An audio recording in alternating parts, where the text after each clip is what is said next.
Steve Magness, welcome to the Victory Degree podcast. Thanks so much for having me. So, Steve, people who know you and who follow your work, they'll identify you as a mental performance coach. You've been identified as a world-renowned expert on performance. But if someone maybe hasn't heard of you or has stumbled across this podcast episode and is like, hey, here's this Steve guy, and him and Nick are going to talk about performance and what it takes to succeed at the highest level. But why should I trust his opinion on performance, especially mental performance and high performance? What would you say to that person who maybe doubts your credentials?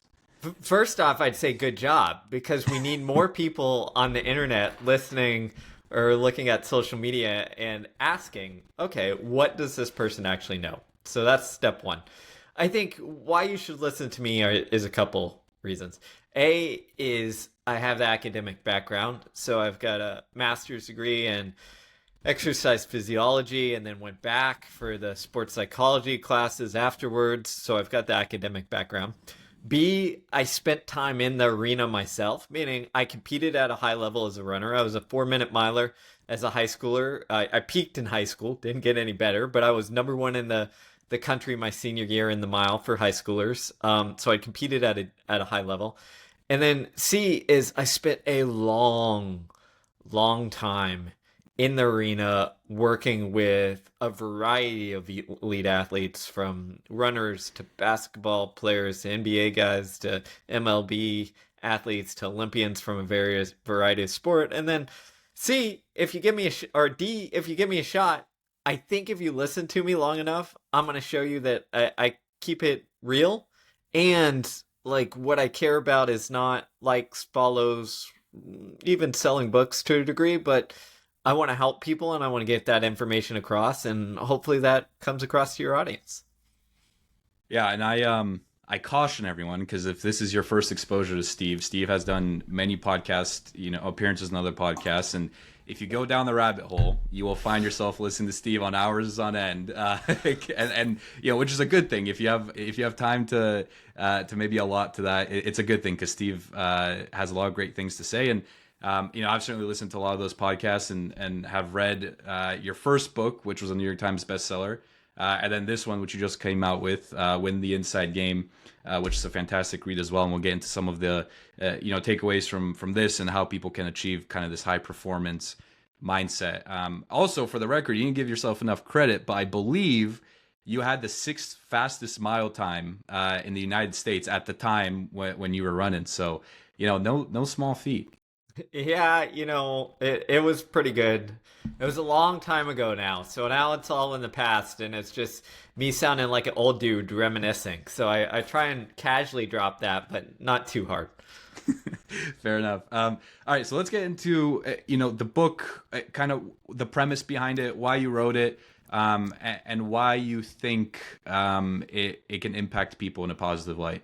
Yeah, absolutely. So I think what happens is we write the books we need, and this was the book I needed to write at the time, meaning it's things that I've either wrestled with myself or seen others that I was working with wrestle with. And the premise is this, is that if we look at through the lens of sport, choking and underperformance in sport, it occurs because our brain essentially goes like, hey, it's not just I win or lose at this game. It is my literal self and my identity on the line. And if I don't perform, it's like disaster. And what your brain goes is like, hey, if this is like, devastation, if we don't win, then instead of performing to our potential, our brain essentially shuts us down. It says like, play dead, essentially, like stop, don't do anything.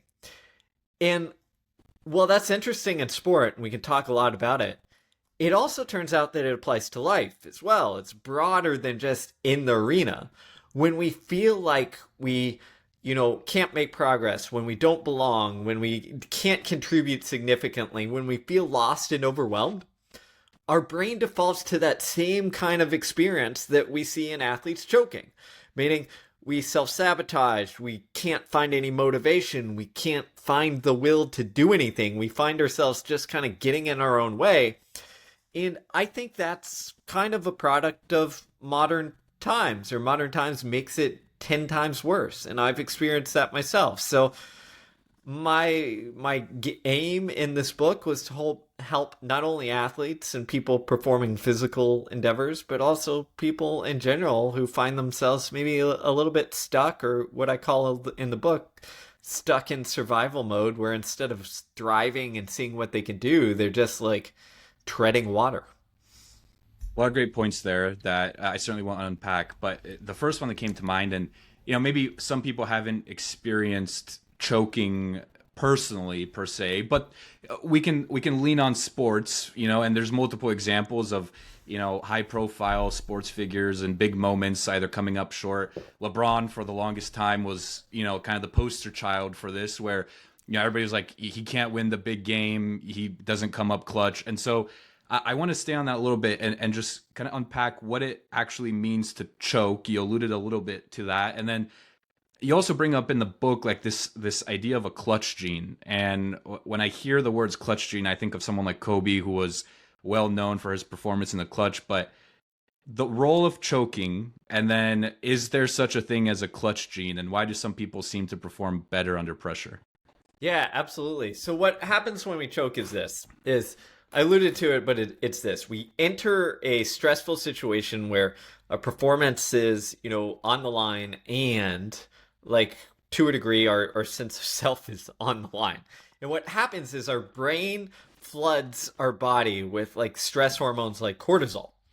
And when that happens, it sends us towards more of a protective stress response, where we essentially say like, hey, we don't have a shot at winning. We don't have a shot at doing the thing. We just need to shut down, to protect, to, play dead, whatever it is, to get out of this situation. And what we experience that is not just like playing dead out on the field. What we experience that is the inability to do the thing that we know how to do. So for instance, LeBron shot a million, shots, a million threes. But what happens in those moments is, if you're choking, is you almost revert back to how you learned to shoot a basketball when you were like 5 years old, right? When you're expert at something, it's all fluid. You don't think about it. It just happens, right? Because you've done it so many times. When you're 5 or 6 learning how to do the thing, it feels like it's segmented, right? You think, I need to lift my elbow here, raise my hand, push, all of that. It's almost like if I told you right now, take your pencil, start writing with your non-dominant hand, and if I told you to do that with your dominant, you wouldn't even think about it. If I told you to do it with the hand you're not comfortable writing with, you'd be like, hey, wait a minute, how do I position my fingers, etc. That's what happens in choking, because our brain kind of shuts us down, and all we have left is like the very basic generics of how we started, right? So the opposite of that is coming through in the clutch. It's when we have a high stress situation, the game is on the line, we know we need to score, and we somehow get it done. And what's interesting here is a couple things. First off, the research tells us that these situations occur and tend to follow a pattern. Meaning, A, you need to see that situation not as a threat, but as a challenge. So when we experience choking, we experience it as a threat. When we experience being in the clutch, we experience it as, this is going to be really difficult. I don't know if I can handle this, but I'm up for taking on the challenge. So that's number one. Number two, we have to make the decision. So some wonderful research by Christian Swan and colleagues found that almost everybody they studied in a clutch moment had this moment where it was essentially they were given a choice. It's like, do I want to take this leap and make this effort to do it? And if you say, yeah, let's go for it, you're more likely to have that clutch moment. If you hesitate and you have this moment of like angel and devil on your shoulder debating back and forth, less likely to have that clutch moment. So what we're dealing with here, we could go more in depth, but what we're dealing with here is like, is psychology and biology pushing us towards a specific kind of stress response. where is that stress response pushing us towards like threat and survival? Or is it pushing us towards, hey, I might not win, but I need to approach this situation instead of avoid. I need to take on the challenge instead of run away. And that's how we come through in the clutch.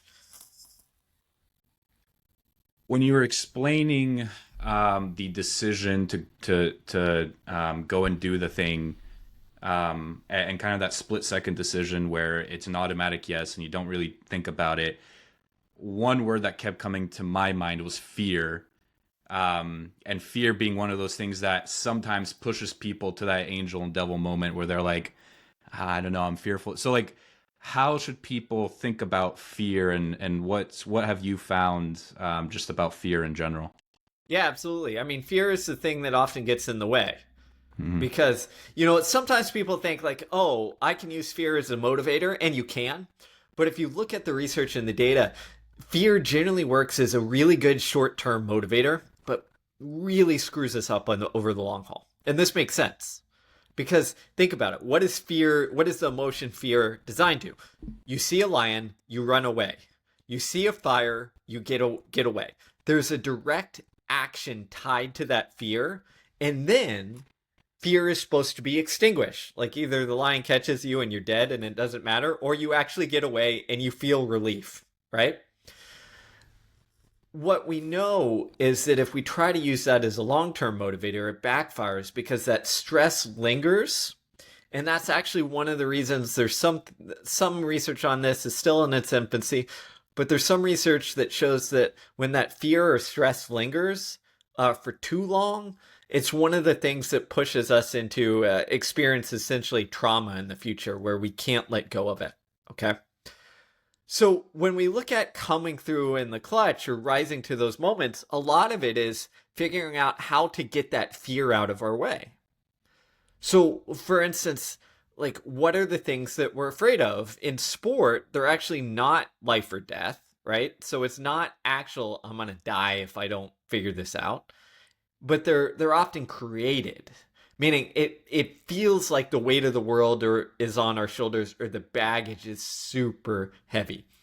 And we fear letting others down. We fear being exposed maybe as not good enough, as not living up to our legacy or our reputation or what have you. And if we unpack all of those things, almost all of them are kind of projections of like the external coming down onto us. And what we know from studying, again, elite performers across sport is that they're really good at saying, yeah, that external exists, but what I need to know and what I need to realize is like what truly freaking matters. And that's why I call the book Win the Inside Game. So to me, it's the internal. It's understanding that, do or die in this moment. Yeah, I really want to win this game, but my life isn't over because my teammates still will support me. My coaches will still have my back. I will still, after this game, go to my family and kids who are going to love me no matter what. And yeah, there's going to be a lot of noise, but those are the voices and the people who truly matter. It's the people who realize that, yes, like basketball or hockey is really important. I care deeply about this thing, but it is not my entire world. And what that does is it allows you to turn that fear response down just enough so that you can get out of your own way and perform to your potential, because it's not fear telling you if you don't make the shot, your life is over. It's the desire is there. I want to make the shot because I care a lot about my teammates and the sport, etc. But even if I miss it, my life is not over. The world will still spin, and I will still have the people who love me around me, and I will still have, significance and purpose in my life. Well, listen, as a fan, some of these games sometimes feel like life or death, especially if you're maybe on the losing end of such game. But one, and this is going to be super annoying for people who listen to this podcast religiously and have heard me talk about this before, but it is so ingrained in my brain that I think about it every single time. But this research of where they took mice and they basically strapped a spring to the mouse. And I forget exactly the setup, but they would basically hold a piece of cheese in front of the mouse, and then they would measure how strong, how much force the mouse exerted on the spring. And then they would bring in the smell of a cat behind the mouse and do the same thing, measure the force on the spring. And what they found is that the mouse pulled a lot higher when he sensed the smell of the cat versus the smell of the cheese. And so people tried to extrapolate this and say that, ultimately fear tends to push us a little bit stronger than perhaps a reward does. But from what you just said and from the research that you found, it's kind of, it almost contradicts that research in the way, because it says, hey, long term, this might not be what you want to motivate you. So like, how do you reconcile those two dichotomies? Yeah, absolutely. Here's the deal. Fear is great if you're that mouse and you need to escape the cat because you're literally going to die if he gets you.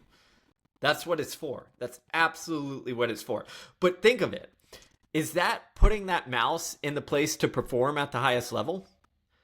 I mean, I know that's kind of a dumb question, but it's not, because we can look at it, we can use the comparison to human.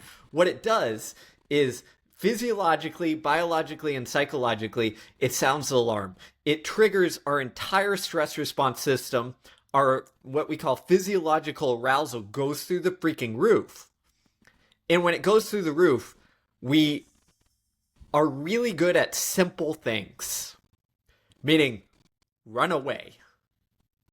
Because all of our psychology and biology is pointed towards, there is a cat behind me, I need to pull as hard as I can and run away. But what that research doesn't get at is our ability to do complex things suffers. Okay? What are complex things?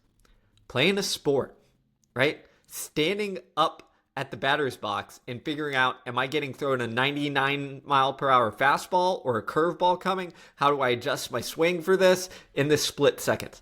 That's a complex task, okay?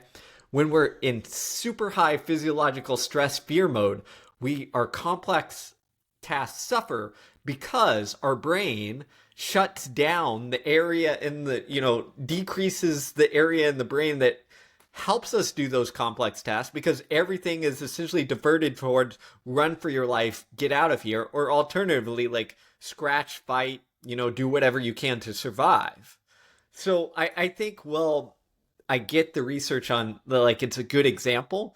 I think what it misses is, and in fact, I'm going to give you a history lesson, is in sport, we have this thing called the Yerkes-Dodson law. It's a fancy word that essentially says there's an inverted U, okay, between stress, or what we call physiological arousal, and performance. A little bit, or a moderate amount, gets us up the U, so we perform at a high level. Too much, we start going down the U, we suck. Too little, we're not energized enough, we're not going to get the most out of ourselves.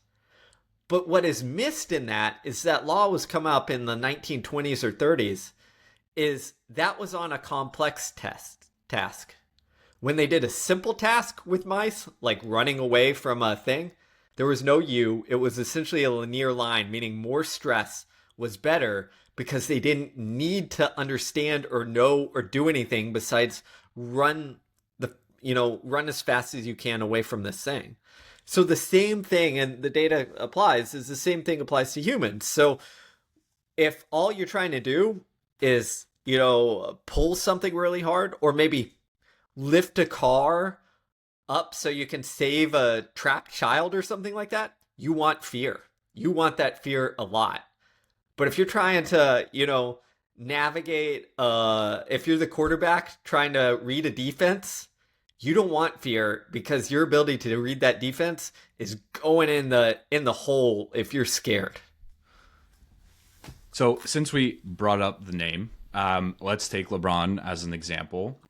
Recently, I would argue he's gotten a lot better at performing in the clutch, but as we alluded to, for many, many years, especially at the beginning of his career, that was not the case. And so I'm curious, as kind of a fun experiment, like if you're LeBron's performance coach, what would you have been telling him during that time? Oh gosh, that's a great question. This is one of the best questions I've been asked on a podcast, so it's gonna stump me. So LeBron's an interesting case for a couple reasons. I think number one is, the dude is a workaholic from everything that I've heard, right? Very hard worker, diligent, much kind of like Kobe Bryant was, is like, hey, I'm going to work my ass off and know this game inside and out. The second thing we know about LeBron is he was a prodigy, right? Great from a really young age. I don't know anything personally about LeBron, but what generally happens to prodigies like that is, especially when they're like very good at single-minded focus, is they cement their world and their identity relatively young around the sport because they didn't get a chance to explore or dabble like the rest of us. Okay. So step one, I think with LeBron is with the foundation is I would be like, hey man, we've got to make sure you have other things in your life. And I have no idea if he has other things in his life or not, but we've got to make sure you have other things in your life that you're interested in. Now that sounds weird, but like you need some sort of hobby to at least be able to shut off basketball mind every once in a while. I don't care what the hobby is. Again, could be anything. But could be playing video games, could be knitting, I don't care what it is. Just something else in your life, okay? So that's step one. Give them that foundation that there's something else to take their mind off basketball. Then the second step there, I think, is when we're in those moments is you want to attack it from both what I'd call like the top down and the bottom up. Meaning top down is like thinking, bottom up is acting. So when we look at thinking is we would sit down and we would watch those moments where he struggled, maybe in the NBA finals, or didn't come through, or didn't play how he wanted to. And we would do everything we could to make you feel that moment and be like, go back to that moment, feel it. What emotions were you going through? What blah, blah, blah. Just like the more we create it viscerally, it allows us to, kind of adapt and change that in our mind and how we store that memory. Because if we store that memory as like, this is when I wasn't coming through the clutch, this is when I choked, this is when I didn't do well, what happens the next time in our brain, we get in that situation, our brain defaults to the evidence it has, which is we didn't do well. So I'm not telling them to lie, but what I'm trying to do is like, we need to get that memory to change it just a little bit to realize like, that is not exactly who I am. I'm going to do this X, Y, and Z now, right? You get some tangible moment. And then I think it's on the court, both in practice and in games, is you've got to do a good way to simulate the pressure as best you can, okay? And amplify that as much as you can and put yourself in those spots. And I think in games, that means during the regular season and early in playoffs, like LeBron's got to take more shots in those moments where it like matters, even if it might be better for the team to pass or like, put someone else in or like whatever have you, you've got to take those shots like win or lose because you've got to get more reps in those pressure moments in those games. And I think, that, and then the last thing I would do, the last thing I would do is I would look through what in the world are you focusing on during those fourth quarter, like last couple minute moments? Because what we know is like what we give attention to gains in value. And often in those high pressure situations, we start paying attention to the wrong things and getting distracted or worried about the wrong things because the pressure and stress gets us. So I would investigate, where does your mind go? What are you focused on? How is that different from normal? And then we'd pick like 2 or 3 cues and be like, this is it, right? I don't know enough about basketball to be like, you need to look at this point on the backboard, like on these shots or what have you. I know in football, for instance, when you work with field goal kickers who choke, one of the things that tends to work pretty well is like in those moments you say, hey, pick a freaking spot, stare at that spot, and say, I'm going to kick the ball as hard as I can there. And what happens is your brain narrows in that spot, gets rid of some of the distractions, and often you get out of your own way. There's a similar effect in basketball. I'd have to learn to understand like what exactly the cue would be. But you look for something like that to, again, get the focus right and get rid of the distractions. I'm just still stuck on imagining LeBron knitting. I think that would be hilarious. But on a more serious note, right? Like getting your mind off of the thing that you've been obsessed with since you were young. And that also reminds me, because the advice that I largely see on Twitter, which advice that you see anywhere on the internet, as we alluded to at the beginning of this podcast, should probably be vetted. But the going in advice for entrepreneurs or anybody looking to achieve some level of success is you have to be obsessed about this thing that you're building, and you have to dream about it. You have to think about it all day. But that might not be the actual best thing if you're looking to perform at a high level at that thing, whatever you're trying to build. So like, how do you manage those two arenas? Yeah, absolutely. So this is why I love performance, because it's not like Twitter. Twitter simple sayings work, right? You say be obsessed, go all in, like be relentless, whatever whatever the sayings or phrases do. But in the real world, it's messy. And this is the messiness, because you need to at the same time both be extremely driven, like have this drive to do great things, to accomplish things, to explore what your potential is. But at the same time, if you can't turn that off, and again, we have tons of research, which I'll talk about, if you can't turn that off, it is going to get in your own way.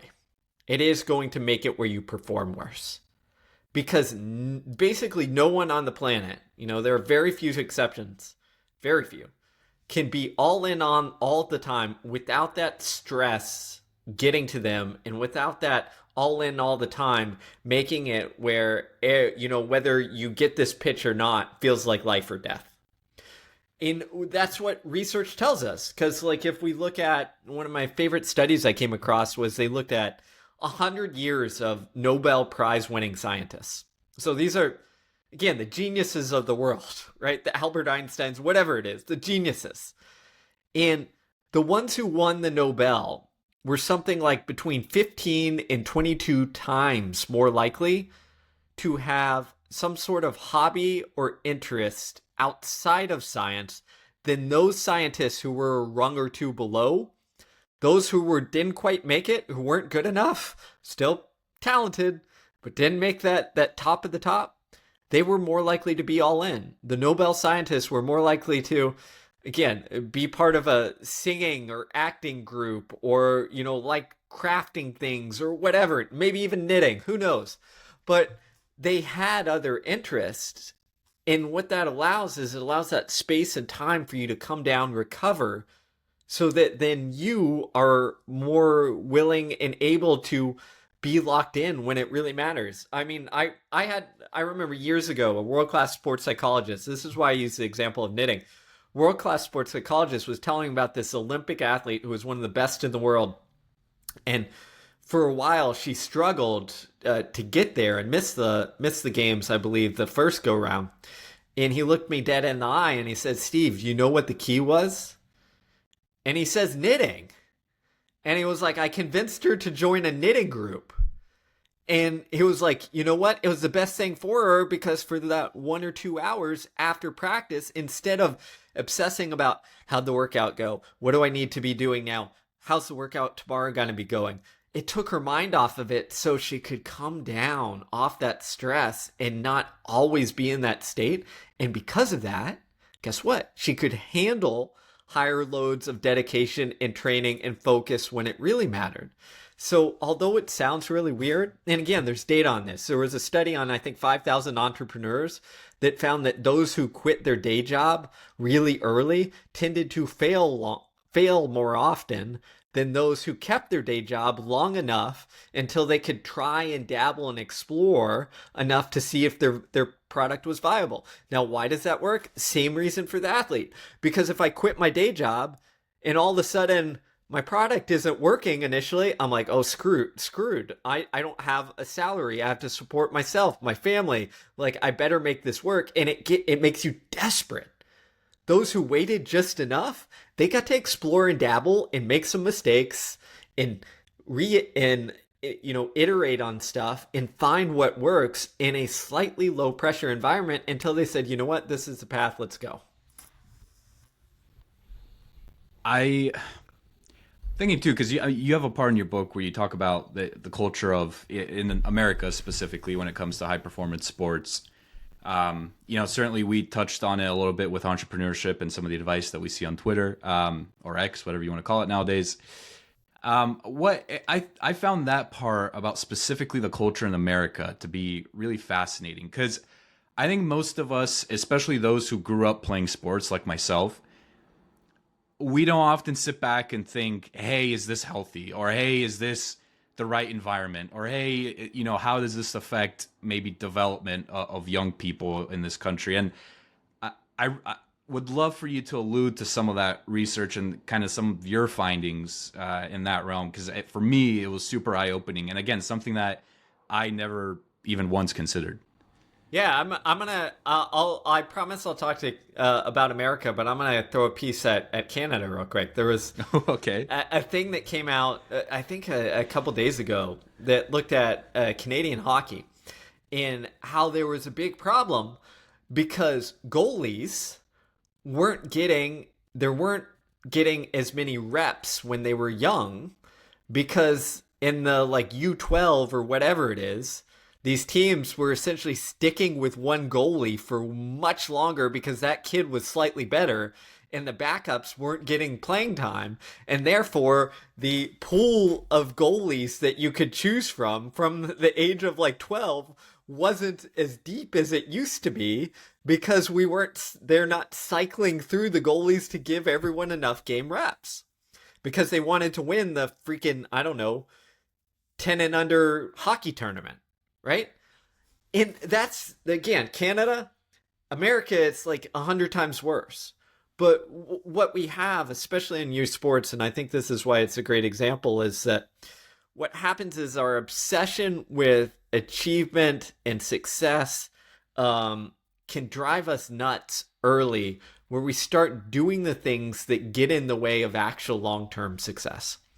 So, for example, if you look at the data in youth sports, if we look at those who actually make it, generally they tend to specialize later. Again, depends on the sport, but for most sports, specialize later, accumulate less practice time early on, have more unstructured or play than structured practice time, and tend to progress slower initially until taking off later. If we look at those who had talent when they were young, but then didn't quite make it, they're the exact opposite. They specialize early.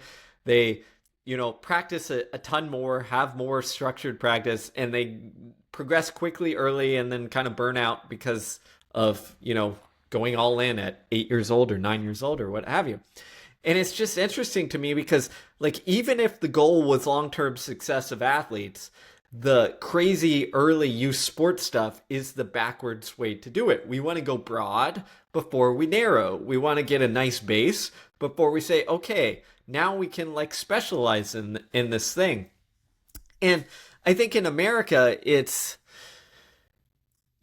even more so because we have this culture of like American dream, meaning like achievement, accolades, success, all external, when, as I outline in the book, like that's not what the original American dream meant. It meant like the opportunity, not the external achievement. And I think that's kind of where we've gone wrong, and it's driven people nuts. And I think it's driven people nuts also to a higher level. We've always had crazy parents do crazy things, but it's even more so because I think it's front and center, because you can compare little Johnny to little Jimmy easily now, right? And the example, again, I use this in the book, but I didn't tell this part in the book, but if you compared, for instance, myself when I was a young runner, let's say when I was, I don't know, 5th grade, if I compared myself to my wife, who was also a very good runner, she would have been faster than me in the mile in 5th grade. Now, if we raced in 5th grade and I got beat by a girl, I probably, no offense, but I probably been like, I suck at running. This isn't my sport. Again, that comment might get me in trouble, but that's what 5th grade Steve would have said. Not now Steve. Now Steve would have he'd get his ass kicked by so many women. But 5th grade Steve would have been like, I sucked at this.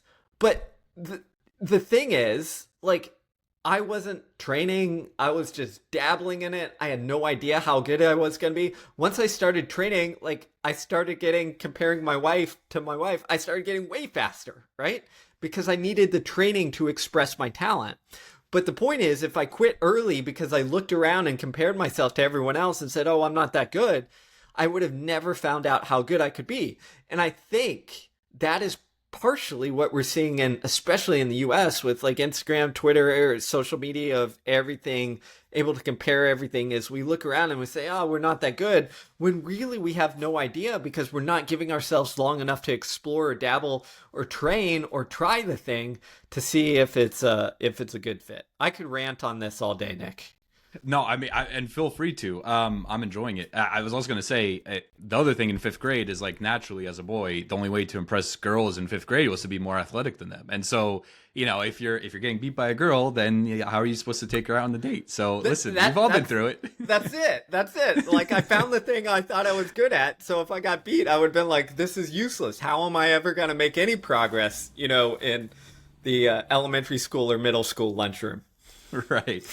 I think too, there's this culture of, you're right in that it might be social media. It probably most definitely is, but this culture of success at the expense of everything else. And that includes your relationships, your own personal health. And maybe it's the stuff that gets the most clicks and the most views. And that's why it seems like maybe it's an echo chamber because it just gets shared around by everyone. But like rarely do I ever come across someone saying, hey, maybe take a step. Maybe you don't have to work on this, 22 hours out of your 24-hour day. And so it's this weird, fascination with again, hard work, but hard work at the expense of everything else that you might want to do in your life, and at the expense of your own health. Absolutely. And I think this is a damaging ethos. And I would argue, if you look at, okay, we're just going to go all in here, but if you look at the elite athletes who do it well, they don't have that mindset. Now, some do, right? The Michael Jordans of the world, probably all in all the time, blah, blah, blah, etc. But if you look at Michael Jordan, he's still bitter at the age of 60 in his documentaries on some things that happened, right? It's clear that like there's some stuff that needs to be worked out there. But if you look at athletes, one of my favorite quote was from the former quarterback, Andrew Luck. It was, again, great player, quit early because of injuries and going through stuff. But he said, if my worth as a human was going to be tied into how I did, the result of a performance in a football game, then I was going to have, pardon my French, a really shitty life. And I think more of us need to hear that. And you see this with athletes, like even in some of the documentaries and stuff, you see Patrick Mahomes, once he's done playing the game, like, yeah, he's dedicated. Yeah, he watches game film, but you know what he does after he plays the game? And often he plays with his kids, right? And you see this with, other athletes as well. And I think that's an important thing to put out there is, yes, depending on the sport, depending on the job, like you're going to have to work hard. We're not saying you don't.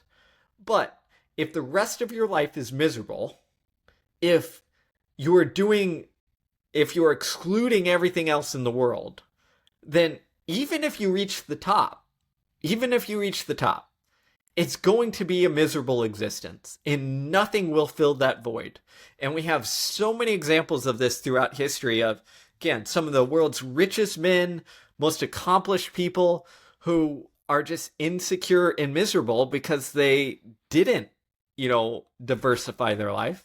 And I think to those who say, yeah, but I want that success, I'm going to tell you, like, there are many examples of athletes, entrepreneurs, business folks who made it to the top of the top, but did so not by making themselves miserable, by not neglecting everything else in the world, by not saying, I'm never going to have a family or, support them or be there for them because I need to be the world's best, badminton player or whatever it is. Like, there is a path to doing it in a sustainable manner. Yeah, it's super interesting. I know we're staying on this topic for a while, but I think it's super important, and to me, it's fascinating because I consume a lot of content on YouTube regarding business and sports. Those are my passions. And it's interesting because I recently listened to Mr. Beast on Diary of a CEO by Stephen Bartlett, and you know. Stephen was basically asking him of the sacrifices that he had to make to reach the top of YouTube and all this stuff. And Mr. Beast essentially said, "Listen, if people knew what my mental health was like, they would not want to trade places with me." And it got me thinking, and this conversation with you also got me thinking, like, how much of um like how I guess how I'm trying to figure out how to phrase this, but I'm almost curious, like, if when people hear the anxiety, the depression that either an elite entrepreneur or an elite athlete went through, it almost kind of makes sense to them because, like, oh, you reached the top. In order to reach the top, you need to make these, insurmountable, sacrifices along the way. I'm curious how much of that is like people almost saying, "All right, well, that makes sense. Like, to get to make millions, you have to do that." Or to, and again, there's not a lot of people saying, like, "Well, hold on, there should be some balance, and it doesn't. That you don't have to be all in all the time." And so that's the part that I'm trying to grapple with, is like how much of it is like, what's that phrase? The success, not fallacy, but what is that phrase I'm looking for? But it's like basically like when all you hear about are the success stories, you don't hear about the failures. So like, oh, that is now like that makes sense. Like it makes sense that that person's successful, but you don't hear about these people who did the same stuff but failed. Um, so I don't know. I just an idea that I'm trying to grapple with, and kind of how we combat this whole culture that we have going on. Yeah, I think you're spot on. And as again, this is dealing with the messiness of real life. Is that Yep. some people are going to make it to the top doing it this way and be miserable, and maybe their mental health suffers, but they still make it. Other people are going to do it in a way that isn't that and maybe more balanced, or have some degree of balance at some point in their life, and they still reach to the top of the top, and their mental health is better. And everybody in between. Some people are going to try both routes and never make it. And that's okay. I think what happens is we have, especially in the US, we have this idea and this culture around like grinding and sacrificing almost as this, like, I don't know, heroic individualism, where we sit there and be like, look at me. I am grinding and sacrificing everything else, and this means I'm going for it. When at the end of the day, like, if that's what you want to do, great, go for it, but know the downfalls of it, right? And be aware of that. And I think more so we need to offer other paths that show that, like, yeah, like, well, this might get you some notoriety or look good on social media, or, make you feel like, hey, I'm giving it a go. What really matters is not like that feeling, but ultimately, what do you care about? What are your values? What are you trying to accomplish, and why? And do your actions align with those things? And if your actions and your values are, I want to be the best, the best baseball player in the world, win at all costs, no matter what. Well, if those are your values and you're going to do it, then go for it. Just know you might be miserable, and you probably will cheat to get there, because if that's what you really care about. But someone else's values can be like, hey, I want to support my family. I want to be there for my friends and family. I also care deeply about this pursuit and want to explore my potential. And I'm going to marry those two and do it in a way that I can. And that will also get there. Again, I love talking about examples of people who do this well. And one of them is the basketball player Luka Doncic, who, just got traded, but before being in the craziest trade, I think, of my lifetime in the NBA, he said, basketball is not the main thing in my life, and probably never is going to be. And he talked about he wanted to be remembered for playing with his kid and not, as a basketball player. And this is, again, one of the guys who has reached the highest heights and like dragged his team to a finals in the past and performed at a high level. And He's saying basketball is not my only thing. And some people will look down at that and be like, oh man, I bet Luka would be so much better if it was his main things. But I'd say that's almost certainly bullshit. Because like he's incredible now and he's doing it in the way that he wants to. So it's aligning with what he values and what he cares about. And I think too, we don't hear often enough those stories of like the Lucas, the Andrew Lucks, the other people who said like, yeah, your heroic, individualism, whatever. This is how I want to reach the top, and I'm going to do it in my way. Yeah, another example that comes to mind is Jokic, who has famously, again, become a poster child for this, where he's like, after he wins the championship, he's like, oh, I guess the job is done. And he talks about basketball almost like a 9 to 5. He's like, well, nobody truly loves their job. Like, this is just a job. And, in the summer, he goes home to Serbia and he races horses and, does whatever. And, people always make fun of him because they're like, hey, is this guy even practicing basketball over the summer?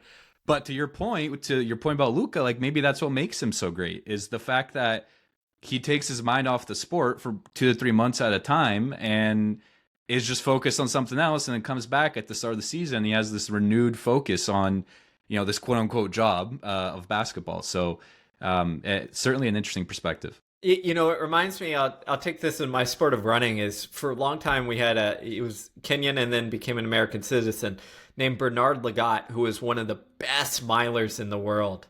Won an Olympic silver, was a world champion, and he was famous for training, hard during the season, but then once the season was done, taking something like 2 to 3 months completely off, which is unheard of in running because you just lose all your fitness. Most people take like a week off and then they're like, I got to get back to training because it's so hard to get fit.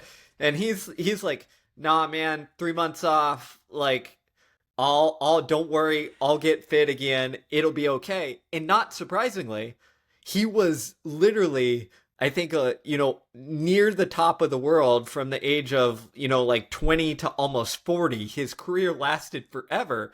And I think part of the reason why is because of that same thing that you see with Jokic. It's like, I get it. When it's time, I'm going to do this. But when it's not time, what recharges me and what allows me to do this, because just like in track, like an 82 game basketball season plus playoffs is a freaking grind. I got to be energized in wanting to do this thing, and this is what allows me to do it. I want to take us to a topic that you reminded me of because you mentioned Jordan, and Jordan is famous for his competitiveness. And, for those who have watched The Last Dance or studied Jordan in any capacity are familiar with just how crazy he was in terms of how competitive he was and the lengths that he went to achieve the results that he did. But kind of tying in with the theme of this podcast and certainly perhaps your book as well is like this balance, right? And, you talk about this idea of competitiveness versus hyper competitiveness. And I was hoping you kind of just break down the difference and what the right amount of competitiveness truly is. Yeah. So, again, you're spot on. It gets to the nuance that doesn't sell well on social media, but is the reality. So there's this idea that is like hyper competitiveness is when we can't shut it off, when it feels like, everything is personal, everything is on the line, any sort of opportunity to compete, like we've got to do it. It's Michael Jordan, but it's also the person who we all know who, maybe plays Monopoly or whatever with their kids and family. And you're just like, oh, dear God, I don't want to play with this person because they're going to take this way too seriously when we're just, trying to fill some time with the family after Christmas or whatever it is, right? That is the hyper competitiveness when everything is a proving ground. Okay. Being a competitor, you're going to have some of that, but it's just enough balanced where you care about competing, you care about developing, and you can flip that switch when you need to go into competitor mode, but you can also turn it off. And generally speaking, again, there's always exceptions, but generally speaking, when you live in hyper competitive mode, you tend to burn out quicker. you tend to more likely actually choke, because it feels like when you're in the high pressure situations, like again, the game is do or die. You do all the things that we talked about at the beginning. And third, you're more likely to compete unethically, meaning you're going to cheat in order to win. Now, Jordan is an interesting example because I think he was definitely a hyper competitive athlete, and it worked as an athlete. It didn't work so well when he was the executive and trying to play against his players when he was 40 and ruining Kwame Brown or whatever. But I think the reason it worked as an athlete, and I make the case in the book Win the Inside Game, is that Jordan didn't start winning his championships until I believe it was his sixth or seventh year in the league. He was already a bona fide star. He was already one of the best in the world. But what happened is Phil Jackson came in. And Phil Jackson, the coach, is known as the Zen master, right? He takes the Eastern philosophy, applies it to basketball, essentially letting go, mindfulness, all of these things, decreasing his ego. He once gave Shaq, a book on ego detachment. Do we think Shaq read it? Maybe not, but like he gave him it because he thought Shaq's ego was getting too big. Now, I'm not trying to give too much credit to Phil Jackson, but I think it's interesting that Jackson and Jordan combined were those championship years. Meaning, I'm not saying Jordan let go of his hyper competitiveness, but with the counterbalance of Jackson, it balanced him just enough, just tugged on it just enough to allow Jordan to be a teammate, to still have that competitiveness, but to work with guys like Scottie Pippen and Dennis Rodman, who, again, if you look at The Last Dance, like, I'm not sure he has the best relationship with any of those guys now, but while Jackson was there, they made it freaking work. And I think it's similar, although not as hyper competitive. Kobe had more of a balance underneath. Like, I think it's also interesting that Kobe was super competitive, but his championships came under Jackson as well. Because I think if you look at these people who are super competitive, super strivers, like have this ability of single-minded focus, they need someone to just barely counterbalance that nudge to get the most out of themselves, instead of someone who's like double downing on that and saying, hey, I want you to go there more, go there more, go there more. Yeah, Phil Jackson's book, by the way, 11 Rings, I think it's called, somewhere back there. It's a fantastic read and really dives into his mindset. We had George Mumford on the podcast, who obviously worked with Kobe and MJ and was able to teach them this idea of being centered and just being there in the present, and the importance of that. I highly recommend you go check out George's work and certainly check out Phil Jackson's book. But it's interesting. The point of counterbalancing, Jordan and Kobe's, hyper drive or hyper competitiveness is certainly one. I always knew about Phil Jackson as a Zen master, obviously from reading the book and just learning about him, and from even, The Last Dance. But I guess the impact that it had on Jordan and Kobe, I just never thought that deeply about what was it specifically about Phil that impacted them so deeply. Because I also always, as a basketball fan, I always thought about the X's and O's. And I was like, well, the triangle, and, Phil Jackson just knew how to put right people in the right place. But the mindset side of it and the psychology side, it just never connected for me. Yeah, and I think it's interesting, and I love George Mumford's work as well. So highly check that out. In your interview, I think that I think it's interesting because often when it comes to coaching, whether we're talking about basketball or track or anything in between, football, what we often do is we default towards the X's and O's. Okay, because we think, triangle offense, put the right people. This is the thing.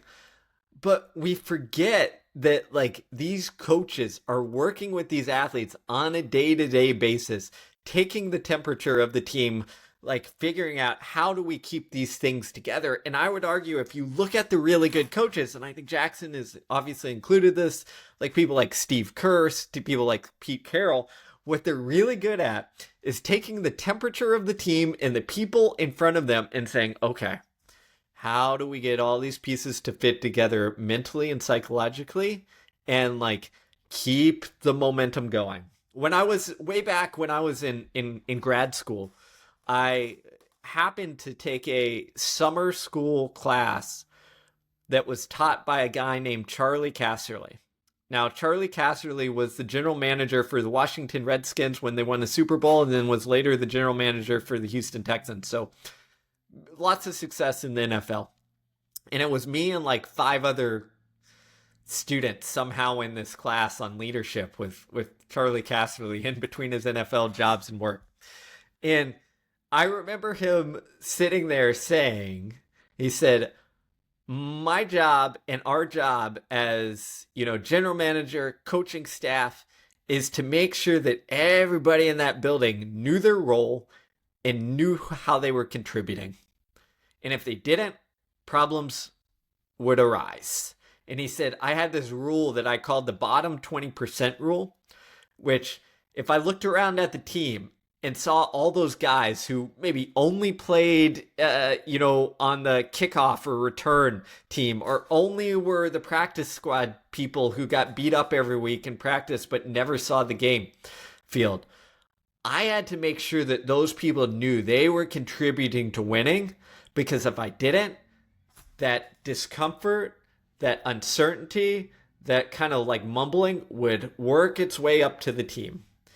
And that struck me again as a young person, but as a, now looking back, is I think that, we often discount the temperature check, the culture manipulation, the how do we get these pieces to fit together? How do we nudge, this hyper competitive Jordan just enough so that he can work with Scottie Pippen and be okay doing so for years without them losing their minds. And I think that is where the magic happens. And you sometimes see it, right?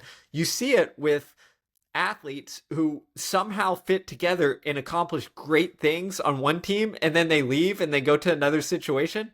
And then you're just like, oh man, that guy's creating all sorts of problems or just going off the rails. How in the world did so-and-so coach or team keep them centered and productive and in line? And often I don't know exactly, but you can point to probably there was some coaching staff, some admin, some people who are like, okay, like we gotta make this fit and make this person buy in the right way so that it works. And the new team probably didn't. It's interesting because I am reminded, I recently read this article on The Athletic, which was fantastic, about Andy Reid's coaching philosophy. And he says that his entire philosophy boils down to 2 words, which are don't judge. And he uses it in the context of, hey, if you have a player, don't prematurely judge what their talents are, what their skill set is, because they might surprise you. And the second that you start judging, you're basically trapping them inside this box.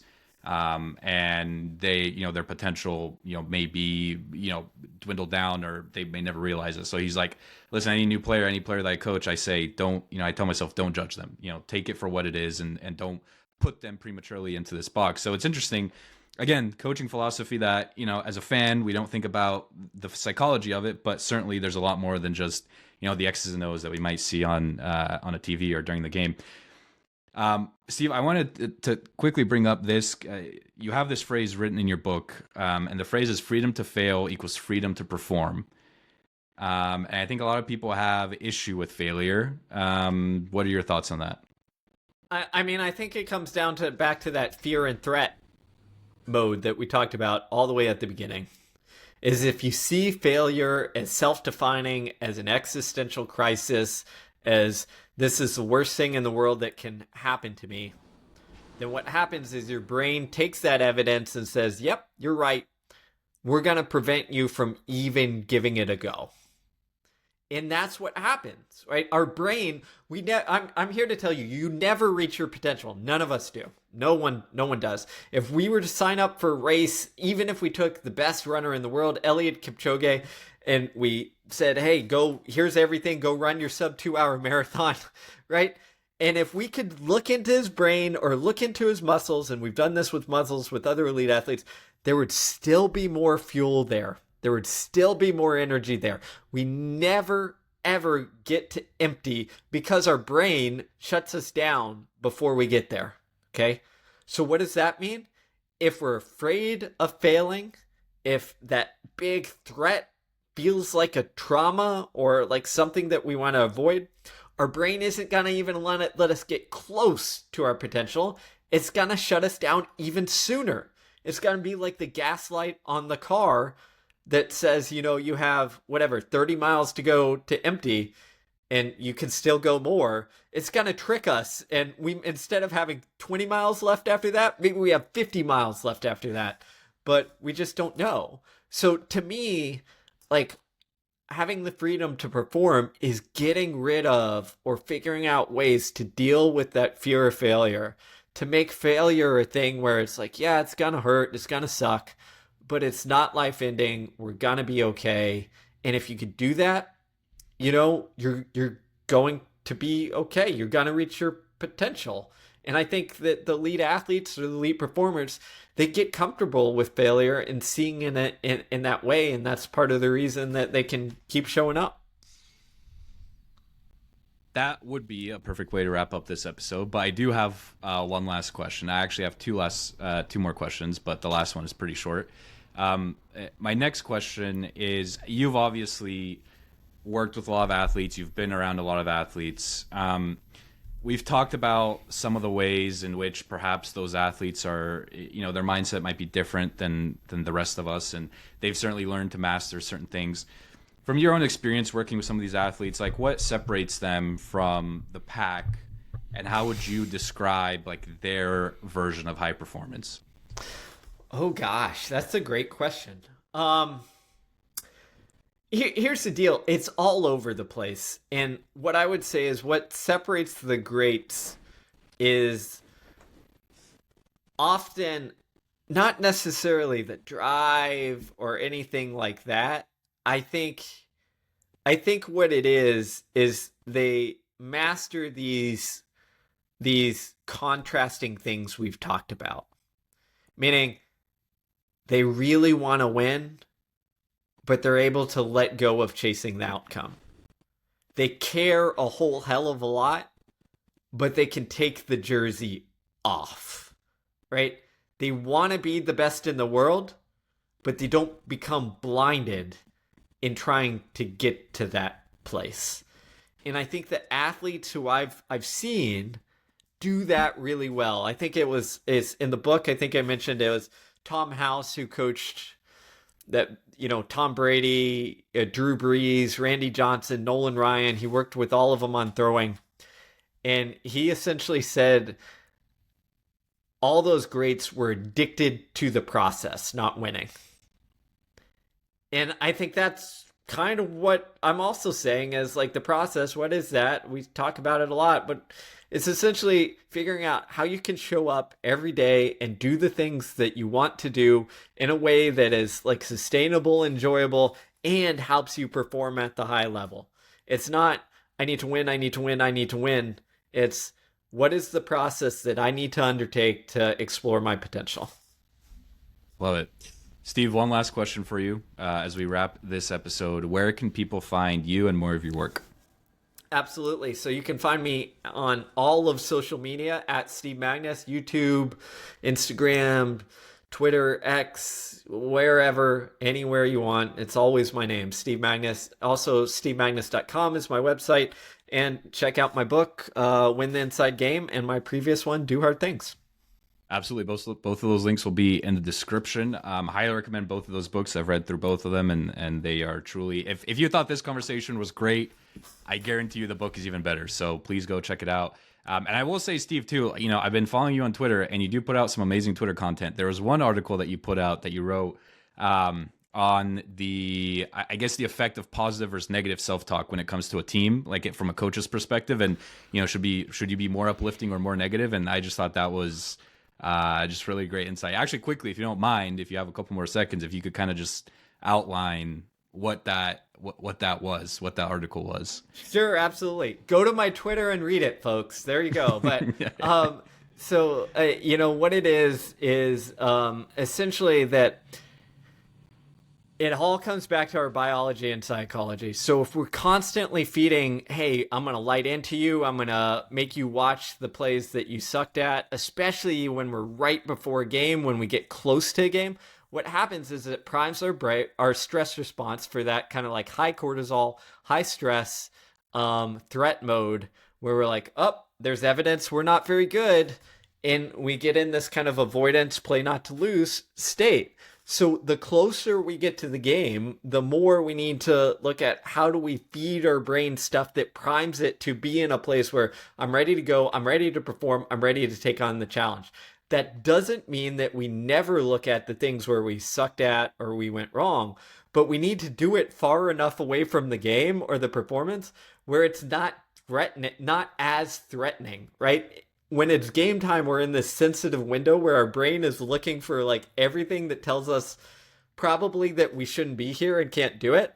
And if we keep feeding it that information, it's going to backfire. Love it. Steve, thank you so much for your time today. Like I said, all of Steve's social media links will be in the description along with both links to his books, Do Hard Things and Win the Inside Game. Steve, thanks so much for your time. This has been great. Yeah, thanks so much, Nick. Had a blast.